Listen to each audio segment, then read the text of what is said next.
자, 그래서 오늘 본문 우리가 38장 어떻게 읽으셨을 터인데요. 어떠셨습니까? 네. 당황스럽지 않으셨습니까? 네. 황당하죠. 낯뜨겁고 민망하고 되게 한심스러운 내용이기도 합니다.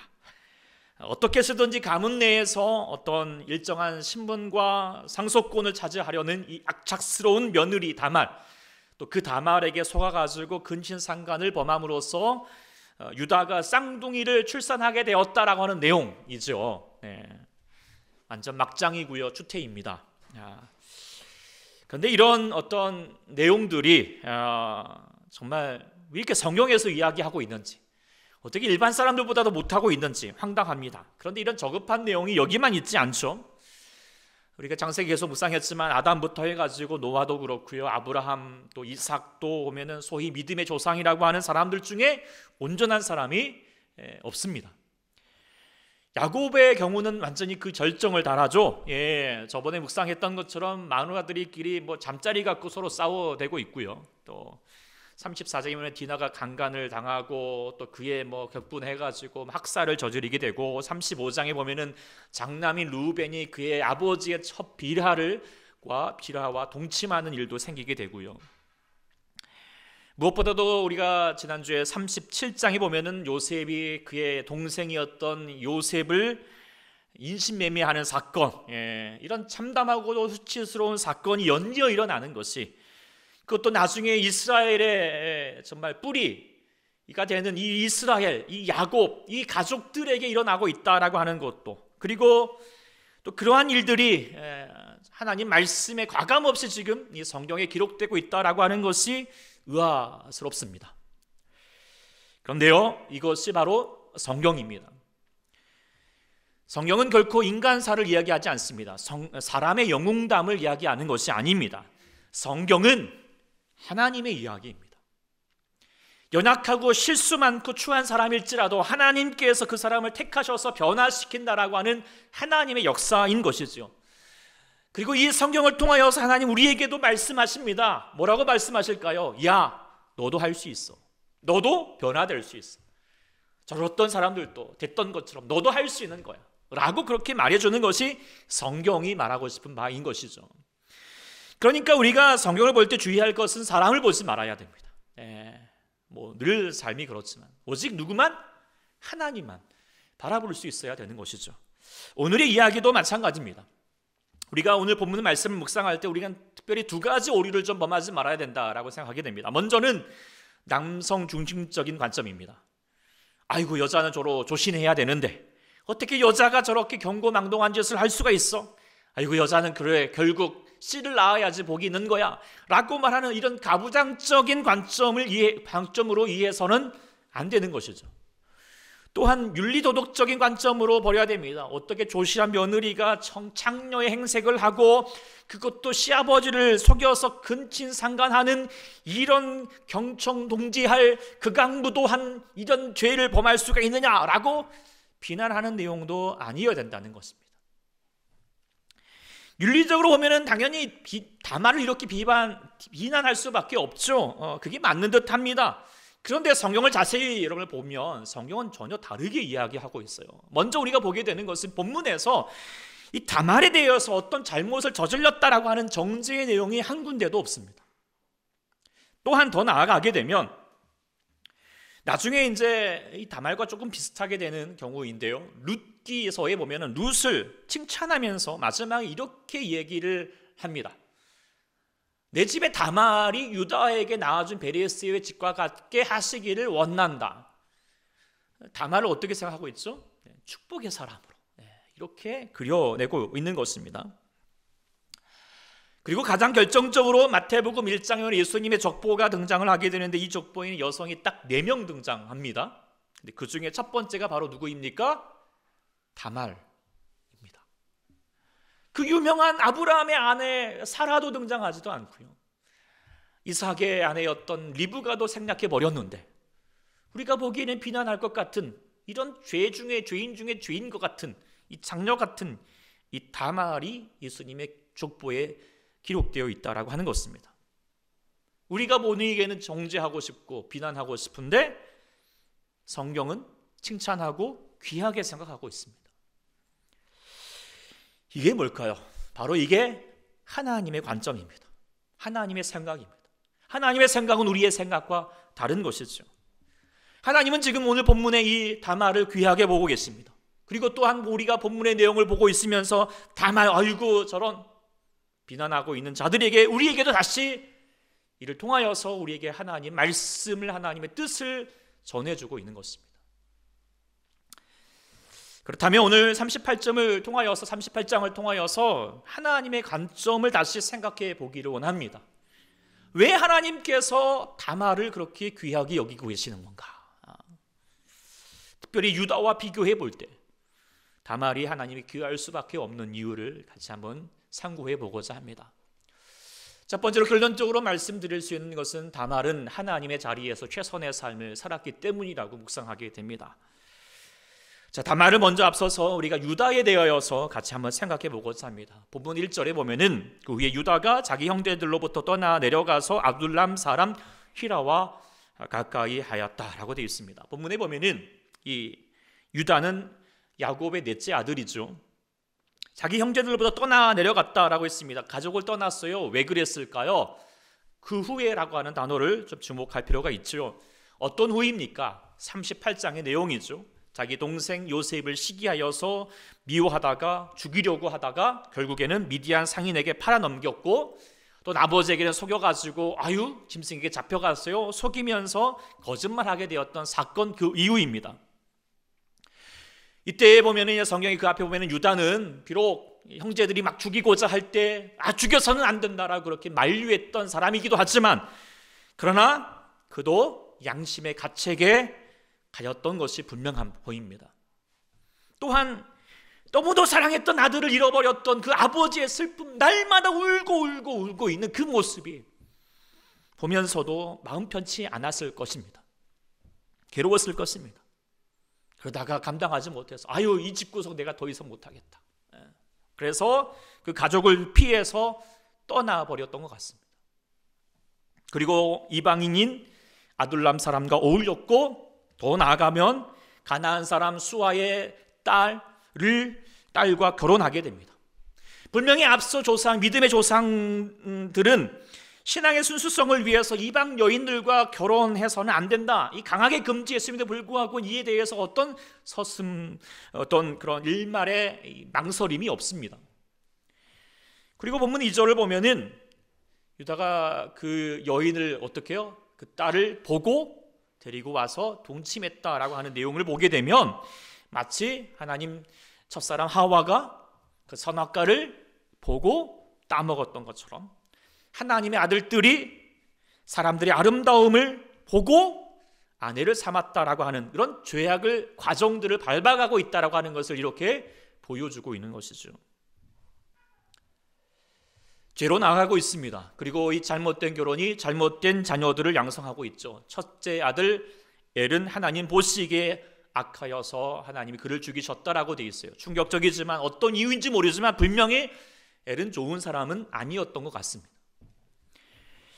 그리고 유다 당시의 풍습에 따라서 계대 결혼법이라고 하는 것에 따라서 둘째 아들 오난을 그의 형수가 종수와 동침하게 합니다.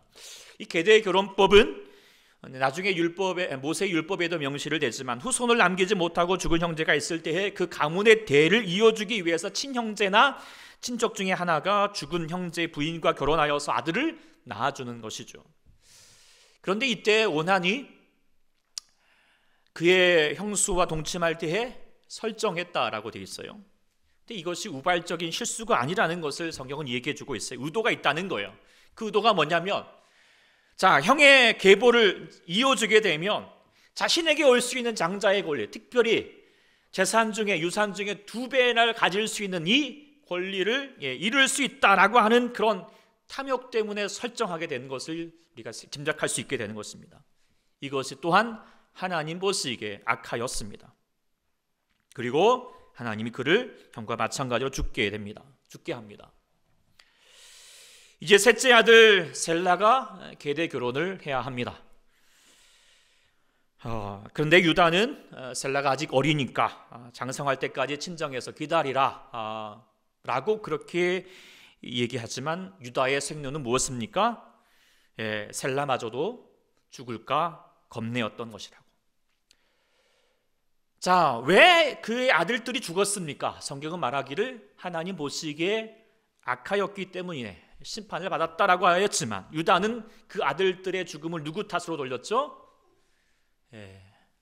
며느리 다말 탓으로 돌렸습니다. 마치 서방 잡아먹는 여자가 우리 집 안에 들어와가지고 이렇게 되었다라고 그렇게 생각하는 것입니다. 하나님의 심판임을 깨닫지 못하고 있습니다. 그만큼 지금 유다는 하나님으로부터 멀어져 있다라고 하는 증거입니다. 영적으로 타락되어 있습니다. 그리고 또 이에 대한 강력한 증명할 수 있는 것이 뭐냐면 나중에 다말이 생각하기를 자신이 창녀의 모습으로 변장을 하면은 유다는 충분히 자신에게 접근해서 성관계를 갖기를 원할 것이다 라고 예상을 할 수 있었던 만큼 그만큼 유다는요 인격적으로 도덕적으로 영적으로 타락한 상태입니다. 그리고 자신뿐만 아니라 자기 아들들도 가족들마저도 하나님과 멀어져 버린 가정이 되어버렸습니다. 왜 이렇게 타락하게 되었을까? 그 결정적인 이유는 저는 본문 1절에 있다라고 생각합니다. 바로 내려가서라고 하는 단어를 주목할 필요가 있다는 것입니다. 이 내려가서라고 하는 단어는 히브리 말로 야라드라고 하는 단어인데 높은 데서 낮은 곳으로 내려간다, 또 아니면 다른 장소로 떠난다라고 하는 의미도 있지만 상징적으로는 하나님의 뜻을 저버리고 세속의 길로 내닫는 인간의 발걸음을 묘사할 때 사용하게 됩니다. 마치 요나서에도 그가 하나님의 뜻을 저버리고 다시스로 어떻게 갔다고 그랬죠? 욥바로 내려갔다라고 하는 말로 표현한 것처럼 동일하게 사용되고 있습니다. 즉 지금 유다는 양심과 가책 때문 갈등으로 지금 아버지와 그의 가족 그 헤브론 땅을 떠난 것이지만 지리적으로 떠난 것뿐만 아니라 하나님의 말씀하시고 역사하시는 신앙의 자리를 떠난 것입니다. 우리가 기억해야 할 것은 성경에서 죄에 대해서 근본적인 원인은 뭐냐? 어떤 행동함에 있어 있기 전에 그가 있는 자리를 주목합니다. 중요하게 여깁니다. doing 이전에 being을 보라는 것입니다. 우리가 잘 아는 시편 1편 말씀처럼 죄악된 삶이 어떻게 됩니까? 처음에는 꾀를 따르지만 악인들의 꾀를 따르지만 그의 길에 서고 나중에는 그들의 자리에 앉아버리는 것이 결국 죄를 양성하게 된다는 것이죠. 지금 유다가 딱 그런 이 말씀을 설명하고 있잖아요. 하나님의 자리를 떠나서 아둘람 사람들과 어울렸고 가나안 여인과 결혼하면서 그 죄악된 자리에 주저앉아 버렸습니다. 그리고 결국 하나님 말씀이 들리지 않고 하나님과도 멀어져 버렸던 것이죠. 그래서요 유다에게 안타까운 점이 뭐냐면 비록 아버지와 그 형제들과 함께하는 것이 물론 힘들죠. 자책이 되죠. 정말 양심의 꺼리낌이 됩니다. 괴롭습니다. 그래도 어찌하든지 그곳에 머물러야 했습니다. 깨어진 가정, 상처난 사람들을 보듬어 싸매줘야 했습니다. 자신의 용서를 구해야 됐고요. 다시 하나 되도록 그 자리에서 자신의 사명을 감당했어야 됩니다. 그런데요 그러지 않고요 그는 외면해버렸고요 떠나버렸습니다. 떠나서 내려가 버렸다라고 하는 것이 그가 하나님을 떠나게 되었던, 타락하게 되었던 결정적인 이유가 되었던 것이죠. 우리도 마찬가지입니다. 때로는 우리가 신앙생활을 하면서 때로는 그 신앙의 삶이 어렵고 때로는 교회의 모습이 실망이 되기도 하고 교인들과 관계에서 혹시라도 어려움을 겪을 때가 있잖아요. 그래도요 우리는 믿음의 자리를 지킬 수 있기를 소망합니다. 떠나지 말아야 됩니다. 하나님의 역사하시는 곳, 말씀이 있는 곳, 예배하는 곳에 어떻게 해서든지 머물러야 합니다. 그렇게 되면은요 지금 당장은 실망할 수 있을 것 같지만 하나님은 그곳에 머문 사람에게 역사하셔서 변화시킵니다. 하나님의 선을 만들어가는 것이죠. 그래서 예수님도 어찌하든지 먼저 죄인들과 함께 가까이 하셨습니다. 그들과 먹고 마셨고 친구가 되어주셨습니다. 도덕적이고 윤리적인 삶을 먼저 요구하지 않았어요. 회개하고 먼저 와라 라고 말씀하지 않으셨어요. 먼저 그들의 삶의 자리를 하나님의 자리로 변화시켜 주셨어요. 하나님의 자리로 같이 어울리게 해주셨던 거예요. 그리고 하나님의 말씀, 하나님의 천국이 그들의 삶 가운데 이루어진다라고 하는 것을 볼 수 있게 되는 것이죠. 제가 인도네시아 바탐에 선교할 때 그 아이들을 봐서도 그런 것 같습니다. 그 할렘가의 아이들, 주변은 너무나도 여러 가지 술집과 환락가들로 막 넘쳐나고 있지만 그래도 그 아이들이 교회에 와서 놀고 교회에서 막 축구를 하다가 형광등 막 깨트리고 그러고, 또 저희들도 그 아이들 맨날 같이 케어하는 건 쉽지 않지만 그래도 선교사님 계속 강조하는 것은 이 아이들 사고를 치더라도 이 교회에서 사고를 쳐야 된다고, 교회에 머물러야 된다고. 정말 그 아이들이 그렇게 교회에 머물게 되었을 때 나중에 그 아이들이 변화되었습니다. 크게 우리가 지난주에 말씀드렸던 것처럼 하나님의 깊은 쓰임을 받는 자녀들로 변화되었습니다. 그런데 그러지 못하고 떠나간 아이들은 안타까운 소식을 들을 수밖에 없었습니다. 사랑하는 여러분들도 여러분의 삶의 자리를 돌아보십시오. 자리가 사람을 만든다라고 하는 말이 있는 것처럼 사람은요 정말 환경의 영향을 받습니다. 무엇보다도 하나님의 자리 안에 있을 때 하나님의 은혜가 넘치게 될 줄 믿습니다. 특별히 여러분의 자녀들이 복받기를 원하십니까? 그렇다면 어떻게 해서든지 하나님의 말씀의 자리에 있게 하십시오. 말씀에 심기워지는 시냇가의 나무가 되게 해주셔서 그리하면 철을 따라서 언젠가는 열매를 맺습니다. 이게 은혜의 법칙이 있기 때문에 기도하시고 아니면 강권 할서라도 하나님의 은혜의 자리로 다시 한번 있게 하는 자가 될 수 있기를 소망합니다. 어쨌든 지금 유다는 떠났습니다. 그런데 이 다말은요 떠나지 않습니다. 머물렀습니다. 은혜의 자리에 있었습니다. 가나안 여인이었던 이 다말은 지금 유다의 가족이 되었잖아요. 비록 지금 유다가 영적으로는 지금 하나님과 멀어져 있지만 그래도 하나님이 택하신 가족입니다. 그런데 지금 이 다말이 이 가족들을 떠나야 할 위기에 처해져 있습니다. 자신의 남편, 물론 좋은 남편은 아니었지만 그 남편 죽어버렸고, 계대 결혼해야 될 시동생은 자신을 저버렸고, 시아버지는 자신을 속이면서 외면하고 있습니다. 그러면 미련 없이 가족을 떠날 수 있잖아요. 떠나도 되는 거예요. 돌싱하면 되죠. 다시 가나안의 자리로 들어가면 됩니다. 그런데요 다말은 왜 그런지 모르겠지만 고집스럽게 이 가정을 떠나지 않습니다. 또 최선을 다하여서 이 가족의 며느리로서 자신이 해야 할 역할을 감당하고자 합니다. 나중에 보면 시아버지 유다가 자신의 근처였던 딥나로 왔다라고 하는 소식을 듣고 과부의 의복을 벗고 장녀 복장을 하면서 시아버지를 유혹하고자 합니다. 근데 이때 성경이 다말이 그렇게 한 이유를 14절에 설명해 주고 있죠. 이는 셀라가 장성함을 보았어도 자기를 그의 아내로 주지 않았으므로 말미암음이라. 즉 뭡니까? 장녀의 옷을 입었지만 장녀처럼 자신의 정욕을 채우기 위함이 아니라는 것입니다. 시아버지가 계대 결혼의 규례를 지키지 않으니까 자기가 직접 가문의 대를 이어가고자 한다는 것입니다. 지혜를 따내어서 시아버지를 유혹하여서 관계를 맺고자 했고, 혹시나 나중에 그 관계를 부정할 것을 대비하여서 유다의 담보물이었던 것들을 도장과 끈과 지팡이를 요구하여서 오게 하는 그런 치밀함을 보였습니다. 지금 뭐냐면 지금 다말은 어찌하였던 이 가족에서 떠나지 않고자 했고 자신에게 주어진 역할에 최선을 다하였다라고 하는 것이죠. 그런데 이 귀한 이 다말의 모습이 하나님 앞에서 귀하게 보였고 복이 있는 사람이 될 수 있었다라고 하는 것을 생각하게 됩니다. 왜냐하면 하나님은 그의 사람들을 택하실 때 가장 중요하게 보이는 요건, 가장 중요하게 생각하는 게 뭐죠? 믿음이죠. 근데 믿음이 구체적으로 뭘까요? 다른 말로 말하면 그것은 열정입니다. 상황이 안 되죠. 여건이 안 돼요. 이해가 되지 않아요. 그래도 하나님 말씀하시면 뭐해요? 네, 해보겠습니다. 순종하겠습니다. 이건 열정입니다. 하나님이 열정의 사람을 택하십니다. 요셉도 열정의 사람이었잖아요. 우리가 전에 우리 지난주 묵상했겠지만 아버지가 한번 형들의 안부를 한번 살펴봐라고 했는데 100km 되는 것을 헤매면서라도 포기하지 않고 끝까지 찾고자 했습니다.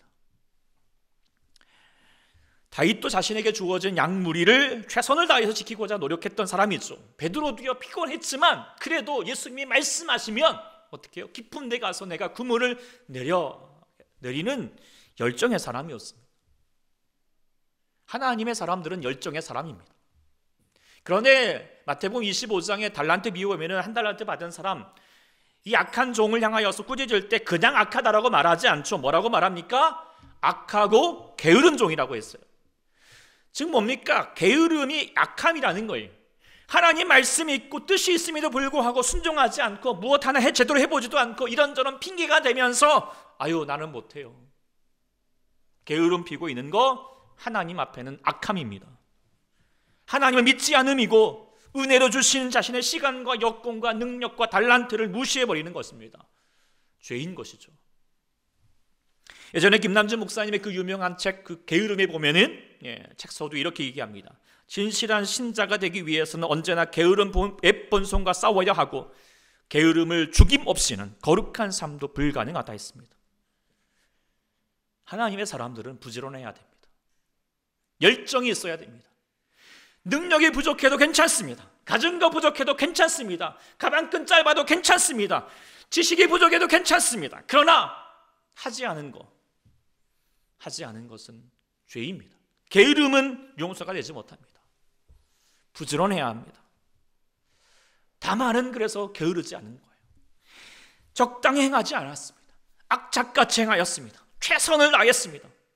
어떻게 하면 이 자리에서 내가 할 수 있는 것이 무엇일까 고민하여서 감당하고자 했다는 것입니다. 이것이 하나님 앞에서 귀함이 되었다라고 하는 사실을 여러분 또 기억하셔서 하나님의 자리에 머물면서 그 자리에서 자신이 해야 할 바를 그 사명을 최선을 다할 수 있는 우리 모두가 될 수 있기를 소망합니다. 두 번째로 묵상하게 되는 것은 뭐였냐면 바로 연약한 자였기 때문이라는 것을 결론내게 되었습니다. 본문의 이야기를 계속 이어가 보겠습니다. 자, 유다는 지금 다말과 관계를 맺은 후에 자신이 약속한 대로 염소석기를 보내어서 담보물을 찾으려고 합니다. 그런데 다말을 찾을 수가 없었죠. 그러다가 석 달이 지나서 소문이 들리는 거예요. 며느리 다말이 임신했다는 거예요. 이거 분명히 행음했다 라고 그렇게 소식이 들립니다. 그러자 이 유다는 자초지정을 확인하지도 않고 행음했다라고 확신하면서 끌어내어서 불태워 죽이라고 그렇게 명령합니다. 물론 이 유다의 선고는 당시의 족장 시대에 가장으로서 내릴 수 있는 정당한 체벌입니다. 꼭 윤리적으로 보면은 맞습니다. 네. 그런데요, 먼저 볼 수 있는 것은 이 유다는요, 남의 눈에 있는 티는 보지만 제 눈에 있는 들보를 보지 못하고 있는 거죠. 자신은 하나님의 언약을 계승한 자로서 거룩한 삶을 살아임에도 불구하고 창녀와 관계를 맺는 것에 대해서 전혀 서슴지 않았습니다. 그런데 자신에 대해서는 한없이 관대하지만 남에게는 엄격했죠. 요즘 유행하는 말 사자성어 뭐죠? 내로남불이에요. 유다 같은 사람이 많죠. 비판하기를 좋아하고 남에게 정죄하고 가르쳐주기를 좋아하고 그러면서 자신은 배우려 하지 않습니다. 자신은 잘못하는 게 없다. 인정하지 않습니다. 지금 이 시간에도 이런 얘기를 들으면서 그래, 이 이야기를 우리 남편이 들어야 되는데 아내가 들어야 되는데 이런 사람이 유다 같은 사람입니다. 자신은 죄 없다 착각하면서 율법적인 의의 교만에 빠져서 가늠하다가 현장에 붙잡힌 여인을 향하여서 돌을 들고 죽이려고 달려들고 있는 사람들이죠. 그때 우리 예수님은 너희 중에 죄 없는 자가 먼저 돌로 치라 했습니다. 남의 티를 보기보다도 자신의 들보를 먼저 보라는 것입니다. 그리고 두려움에 떨고 있는 그 여인을 일으켜 세우면서 말씀하셨죠. 나도 너를 정죄하지 아니하노니 가서 다시는 죄를 범하지 말라. 이게 무엇입니까? 정죄하는 것보다 더 중요한 것은 그 사람을 살려서 변화시키는 것이라는 것이죠. 이게 하나님의 마음입니다. 하나님의 마음. 다른 말로 말하면 불쌍히 여기는 것이고 민망히 여기시는 것이고 인애이고 자비입니다.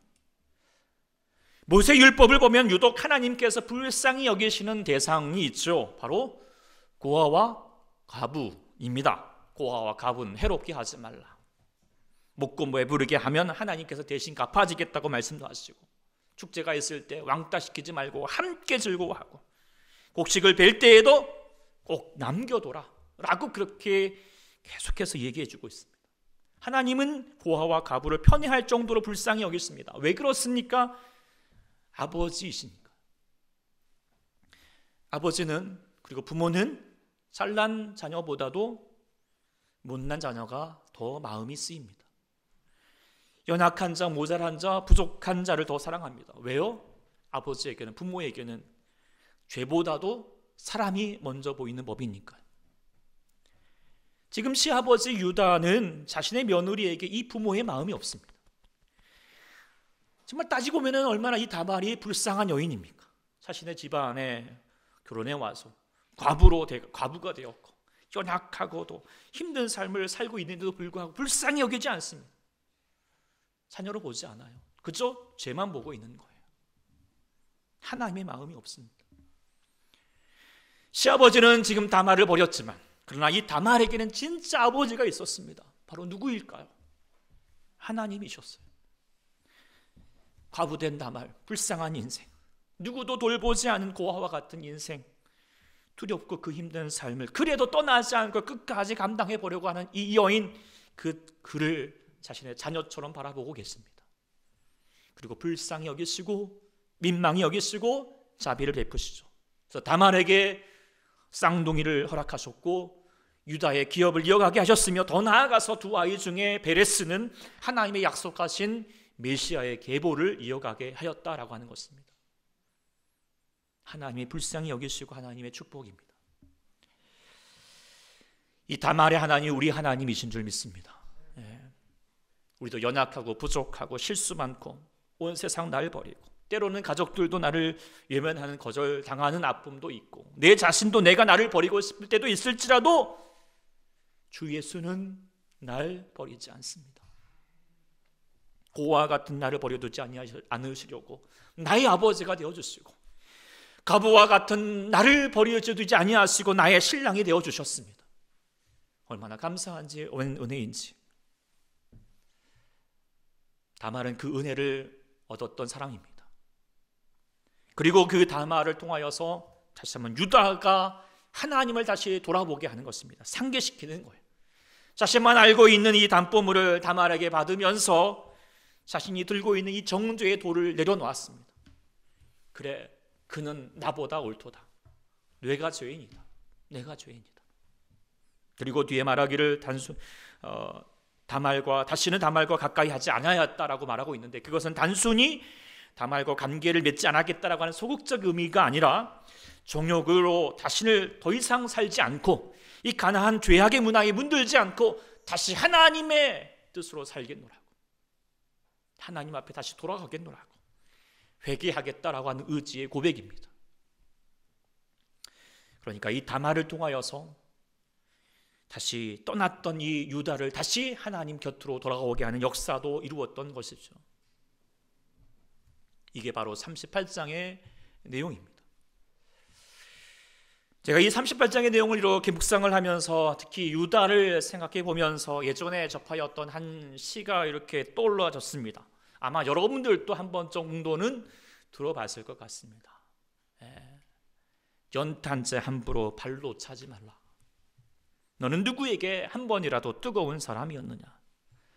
자신의 몸뚱아리를 다 태우고 뜨끈뜨끈한 아랫목을 만들었던 저 연탄재를 누가 발로 함부로 찰 수 있는가? 자신의 목숨을 다 버리고 이제 하얀 껍데기만 남아있는 저 연탄재를 누가 함부로 발길질할 수 있는가? 아마 여러분들도 어린 시절에 골목마다 쌓여있던 그 연탄재를 기억하실 것입니다. 그러면 지나가면서 발로 한번 축 한번 타보고 발길질하고 뭉개뜨려 번지기도 했지만, 그 시인은, 이 안도현 시인 우리에게 말하는 거예요. 연탄재 함부로 차지 말라는 거예요. 너는 누구에게도 한번 뜨거워진 적 없으면서 누가 누구를 홀대하느냐라고 그렇게 지적해주고 있는데요. 그런데요, 이 시의 제목이 뭔지 아십니까? 저도 이번에 알았는데, 너에게 묻는다 하더라고요. 마치 하나님이 말씀하시는 것 같아요. 그리고 지금 저희뿐만 아니라 유다에게 말씀하시는 것 같았어요. 자신은 정작 하나님의 자리, 그 사명의 자리, 그 깨어진 가정, 상처난 그 자리를 외면하고 떠나버렸으면서 적당히 죄악히 대한 사람들과 어울리고 인생 즐기자 하며 살고 있는데, 연탄재와 같은 사람 다말, 살기 위해서 몸부림치면서 뜨겁게 몸부림치고 있는데 아무런 생각 없이 저 행음한 여인 불태워 주게 된다라고 말하고 있는, 그렇게 차버리는 그 유다에게 말하고 있는 거예요. 너는 누구에게 한 번이라도 뜨거운 사람이었나? 하나님 앞에 그렇게 뜨겁게 행하였느냐고 그렇게 다시 묻고 있는 것이죠. 저도 마찬가지인 것 같습니다. 저도 유다처럼 남들에게 정죄를 잘합니다.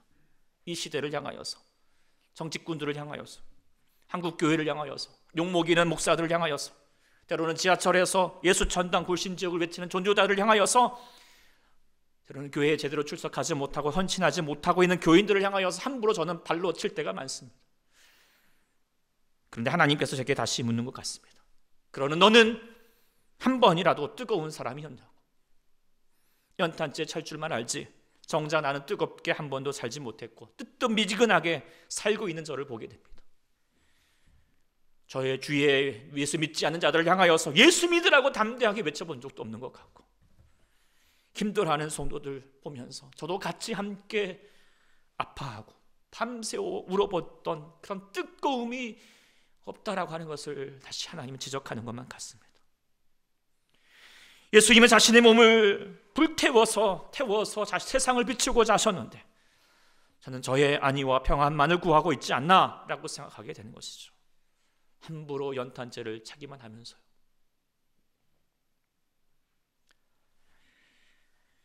저도 여러분에게 다시 하나님의 음성으로 묻고 싶습니다. 여러분들도 누구에게 한 번이라도 그 하나님 앞에 한 번이라도 뜨거운 사람이었습니까? 기도하겠습니다. 아버지 하나님, 우리가 삶을 살아갈 때에 때로는 우리가 하나님의 자리를 외면하고 떠나면서 그 자리 너무 힘들다고 어렵다고 외면해버리는 저희이며 그저 세상 가운데 즐기면서 안이한 삶을 살고자 하였던 저희인데, 그러면서도 불구하고 내 주위에 있는 사람들을 향하여서 뜨겁게 불태우면서 자신의 삶을 살고자 하는 사람들에게 연탄재 걷어주는 것처럼 함부로 정죄하고 비판하는 저희들이 아닌가 다시 돌아보게 됩니다.